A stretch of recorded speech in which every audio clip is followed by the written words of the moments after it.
My name is Alex Kerntop, and today I will be talking about developmental psychology. But more specifically, I will be talking about the 3 different parenting styles and Kohlberg's stages of moral development. I'll begin by giving a brief overview of what developmental psychology is. As I've learned from my Intro to Psychology class, developmental psychology is the study of the social, physical, cognitive changes a person goes through from birth to death. Now that we have a basic understanding of what developmental psychology is, it's time to cover the 3 different parenting types. The first example is the authoritarian parents. Authoritarian parents usually handle parenting situations with a stern manner. An authoritarian parent will usually say things like, "Don't interrupt," or "Do it because I'm the parent and I told you so." The second type of parenting is permissive parenting. Permissive parents usually will approach parenting situations with a sheepish or pushover style. A permissive parent is usually less demanding and refrains from punishing their children. Lastly is authoritative parent style. The authoritative parent style is the happy medium between the last 2 styles. They're both demanding and responsive, and really will only punish a child if they see it be reasonable. Take my dog Biz for example. We got him from the Marathon County Humane Society when he was 3 years old. And in his most crucial years, we had no clue what happened in his past or who his owner was.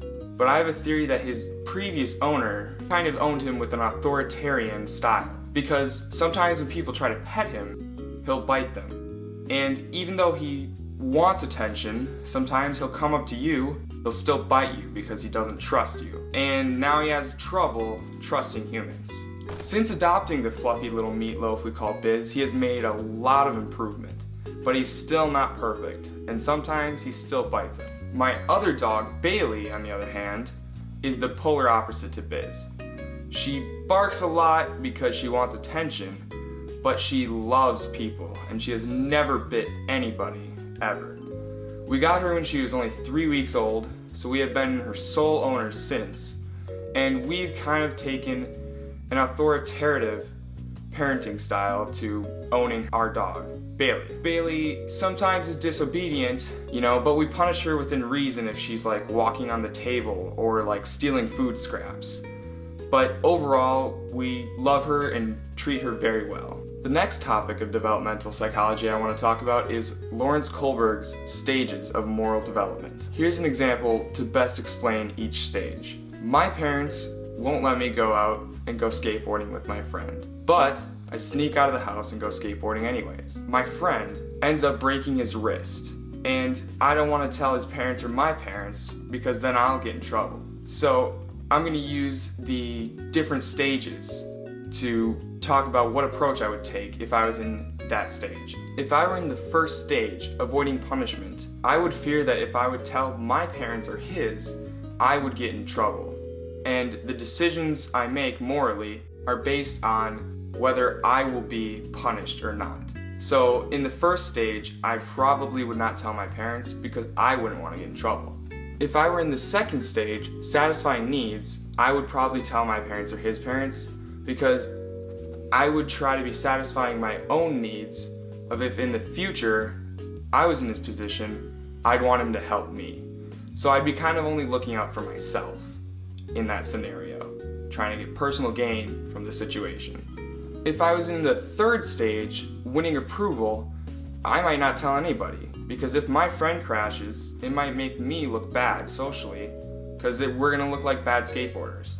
So in that scenario, if I was in the third stage, I probably wouldn't tell my parents. If I was in the fourth stage, law and order, I would be following the rules and I probably wouldn't have even left my house to begin with. If I was in the fifth stage, social order, I might keep skateboarding because if in this scenario my friend drugged me out of the house when my parents didn't want me to go and I risk getting in trouble, I'm gonna at least want to skateboard a little more. So in that scenario, I probably would just keep skating.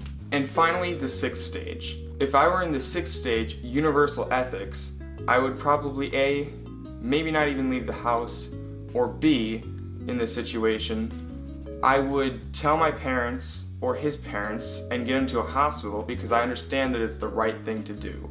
And if I get punished by my parents, I would understand and use it as a learning experience and not do that in the future. And that is all I have to say about developmental psychology today. Thanks for watching.